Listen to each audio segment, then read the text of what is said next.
Respect buat timnas Indonesia U23 Raja Asia Tenggara Thailand bisa dipulangi di babak semifinal ya kan, dan Indonesia lolos ke partai final. Karena apa? Mari kita bahas di konten ini. Ya kalau kita lihat ya sebenarnya di starting lineup Indonesia lawan Thailand tadi nggak banyak perubahan ya, sesuai dugaan.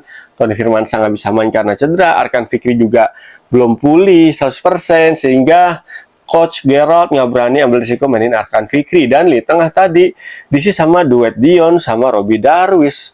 Dan ternyata ini lagi-lagi menjadi salah satu titik yang ditekan abis sama Thailand, yaitu di tengah Indonesia. Dan terbukti tadi di dua babak waktu normal ini Thailand mendapatkan berapa kali chance ataupun peluang dari skema pressing di lini tengah, baik itu manfaatin kesalahan kontrol bola ataupun lemahnya passing yang sehingga bisa diumpat nama para pemain Thailand dan berujung counter attack dan transisi yang sangat smooth.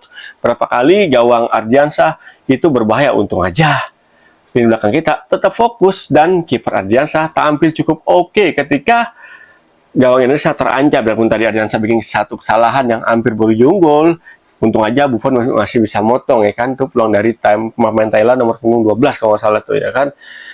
Biarpun tadi lini tengah kurang greget ya, emang sih kita butuh banget nih kehadiran sosok seperti Arkan Fikri kan di sisi lapangan tengah permainan sebagai jenderal permainan ya kan. Ya, lini tengah kita kreativitasnya masih kurang greget di pertandingan tadi, kurang berani dalam melakukan progresif moving, pergerakan yang progresif ataupun dalam megang bola nggak berani lama-lama ya kan. Kalau Arkan Fikri kan dia berani tuh bisa mainin bola lumayan lama, terus juga visi umpan-umpannya juga bagus banget tuh ya kan. Ya tapi nggak apa-apa, yang penting kita ujungnya menang 4-3. Mudah-mudahan nanti di next match partai final lawan Vietnam nanti hari Selasa, Arkan Fikri udah bisa main. Kalau emang pahit-pahitnya nggak bisa main juga ya, mudah-mudahan nih Dion nomor Bidarus duetnya di lawan Vietnam nanti jauh lebih baik penampilannya dibanding lawan Thailand tadi. Jadi serang pun sebenarnya ya Thailand benar-benar udah mengantisipasi banget nih, karena apa ya, emang Thailand keren banget sepanjang laga. Taktik zona markingnya benar-benar sangat-sangat nyusahin timnas U23 Indonesia. Benar-benar konsisten, benar-benar hampir bikin frustasi ya pemain Indonesia. Untung aja menit 84 Jens Raven bisa manfaatin situasi bola set piece tuh. Set piece dari Rian Hanan bisa disundul dengan sangat manis sama Jens Raven yang bergerak dari second line ataupun lini kedua. Pasca dengan 1-0 ini Thailand benar-benar apa ya? Benar-benar nambah greget nih gaya bertahannya nih. Main dengan pola 5-4-1 kan, benar-benar main dengan pola bertahan dengan garis pertahanan yang cukup rendah. Tapi sometimes karena Thailand tahu nih titik lemah kita di lini tengah kita ketika udah di atas menit 50 gampang banget nih bikin error, baik itu error passing maupun error dalam penguasaan bola. Yang tadi gue jelasin di awal ya kan, berapa kali skema serangan Thailand berawal dari salah passing ataupun kehilangan bola di sisi tengah permainan ataupun lapangan di pertandingan tadi antara Indonesia versus Thailand. Tapi nggak apa-apa ya, namanya bola ya begitu. Musuh pasti udah ngintip kelemahan kita nih, dan untungnya kita bisa antisipasi nih. Lini pertahanan pun ya respect banget gua nih, ketika udah capek, udah lelah, udah lemah, udah letih, lesu, tetap fokus. Kakang udah pincang-pincang, udah kram, Kadek juga udah engap-engapan, tapi masih bisa fokus selama total 120 menit tuh, plus extra time untuk mengawal gawang Indonesia sehingga nggak kebobolan lebih dari 1.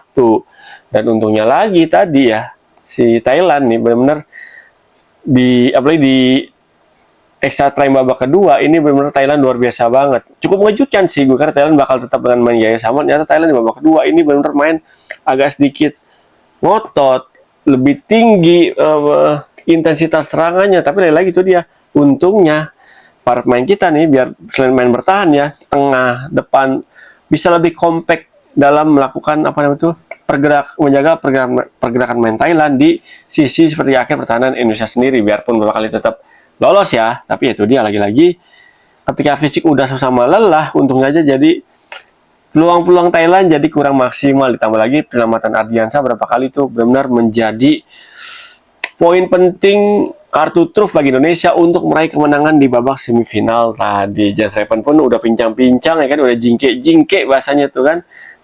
tapi masih bisa nyelesain pertandingan sampai dengan 120 menit. Respect sih sama para pemain Indonesia, kan siapapun itu, baik itu Jens Reven, juga Kakak juga sempat kiram tadi, Robby Darwis, Dion, terus juga siapa lagi, dan pemain lainnya, benar-benar mati-matian, benar-benar totalitas banget untuk meraih kemenangan, untuk meraih mimpi, untuk meraih gelar juara Piala AFF U23 kedua kalinya, karena terakhir kita juara Piala AFF itu udah lama banget ya, 2019 tuh kalau nggak salah.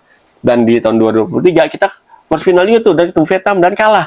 Nah, nanti ketemu Vietnam lagi nih di babak final nih hari Selasa nanti. Saatnya kita revanche, saatnya kita balas kekalahan di tahun 2023, dan saatnya kali ini di GBK kita raih juara Piala AFF U23 tahun 2025.